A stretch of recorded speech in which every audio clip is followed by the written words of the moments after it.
پیغمبر از دیگر ماه‌ها دیده شعبان بسیار روزه می‌داشتند و ما فکر می‌کردیم که قریب همین شعبان رو روزه می‌داشت. اونها از ماه شعبان خودشون رو بر رمضان آماده می‌کردند که ما در ماه شعبان قرار داریم و یعنی که این یک موسم است چه که انسان وقتی موسم بیاد پیش از موسم آمادگی می‌بیند. تابعی بزرگ داریم به نام معلا ابن فضل از تابعی بزرگتر و اصحاب پیامبر صلی الله علیه و آله نقل می‌کنه که اونها 6 ماه دعا می‌کردند که خدایا ما رو به ماه رمضان برسون. 6 ماه دیگر بعد که رمضان رو میگرفتن 6 ماه دیگر دعا میکردن که همین رمضان از ما قبول بفرما. یعنی کاملا تمام سالشون یعنی که به چی در فکر رمضان بود، یا رسیدن به رمضان بود یا اینکه چی رمضانشو قبول شود در نزد الله تعالی. یعنی فقط همین انسان روزه داشته از سحر تا اشکم گوشت گشتن و اینا و 20 رکعت تراویح خواندن و اینا که دیگر نباید که ها گارانتی تمام من نمازم قبول است اینا یا روزی من قبول است. بزرگترین اشخاص اونایی که با پیغمبر نشست و خدمت می‌کردند اونا می‌ترسیدن که آیا همه عبادت قبول است یا نیست. آیات میگه که والذین یؤتون ما آتوا وقلوبهم وجله، یعنی کسایی که اون چیزی رو که میکنن از اعمال و صدقات و خیر و عبادت ها در حالی که دلشون ترسان است که آیا این عمل قبول است یا نیست. نه یکی از صفات‌های مؤمن همین است که همیشه می‌ترسد که آیا همین عملی کرد آیا به طور باید و شاید اجرا شد یا نشد، یا اینکه این عمل قبول شد یا نشد در نزد الله تعالی. این خیلی مهم است در عبادت. نباید انسان مغرور شود. یعنی بعضی می‌بینیم حج کرده دیگه تمام مغرور است، معاش شدم تمام، یا زکات می‌دهد یا هم تو نماز خون شد تمام.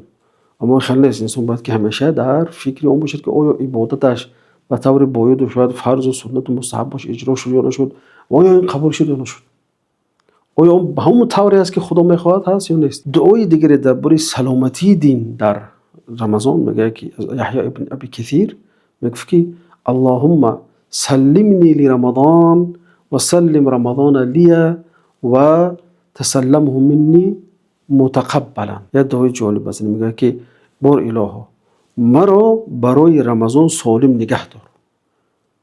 برای چی سالم نگه دار؟ برای که همون رمضان چیزی که تو میخوای من داشته تونم. یعنی بعضی انسان هستن الله المستعان مثلا بیمارن، کسان کسی قند دارد نمیتونه روزه داره، فلان کسی دارد روزه داشته نمیتونه از تشنگی یا از گشنگی، بعضی دارو خوردنش ذکر.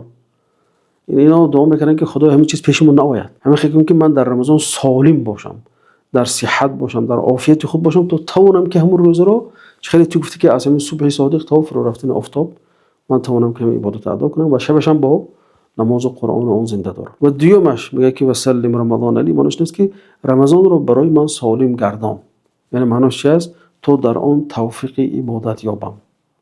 یعنی رمضان سالم باشد اون چنانی که تو میخوای و اون رو از من پذیرفته بگیر. با همون دعای قبول است، با همون چیزی که صحابه میکردن که 6 ماه انتظاری 6 ماه دعا میکردن که قبول شد.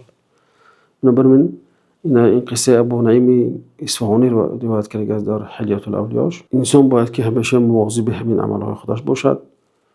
خب اینجا گفتیم که رمضان رو برای من نگهدار اون است که یعنی که ما رو از اون بیماری ناتوانی بیچارگی ضعفی که چیز نش ممکن است نگهدار. یک خصلت زیبای دیگری گذشتگان نیک این بود که آنها از ماه شعبان خودشون رو برای رمضان آماده میکردن که حالا ما در ماه شعبان قرار داریم و یعنی که این یک موسم است چه که انسان وقتی موسم بیاد پیش از موسم آمادگی میبیند.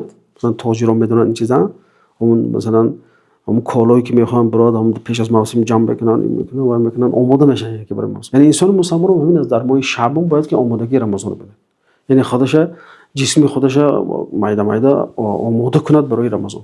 بنابراین حضرت عایشه میگفتن که پیغمبر از دیگر ماه‌ها دیده شعبان بسیار روزه می‌داشتن تا تو فکر می‌کردم که قریب همین شعبان رو روزه می‌داشتن، قریب کی نه هم عاشر بلکه قریب کی. برای چی؟ برای اینکه خودشون به ماه رمضان آماده می‌کردن. ابوبکر بلخی یک جمله جالب داره درباره همین چیزی گفتن درباره آمادگی در چیه. میگه که شهر رجب شهر الزرع، یعنی ماه رجب ماه زراعت کردن و کشتکار کردن است و شهر شعبان شهر السقی الزرعی، ماه شعبان باشد همون کشتکار آبیاری کردن است، ماه آبیاری هست، یعنی شعبان از ماه آبیاری است. و شهر رمضان شهر حصاد الزرع، و ماه رمضان ماه چی است؟ کشت را درو کردن است. یعنی این سه ماه با هم چی دارن؟ علاقمند زیش دارن. یعنی که از رجب دیگر شعبان با بسیارتر، بعد در رمضان دیگه همون چیزی که کاریده بود در اون درو میکند. خدا ما رو موفق کنه که در این ماه با اون طوری که خداوند از ما میخواد و با اون طوری که خداوند از ما راضی هست ما رو نصیب کنه تا اینکه عبادت ها رو به همون شکل ادا کنیم.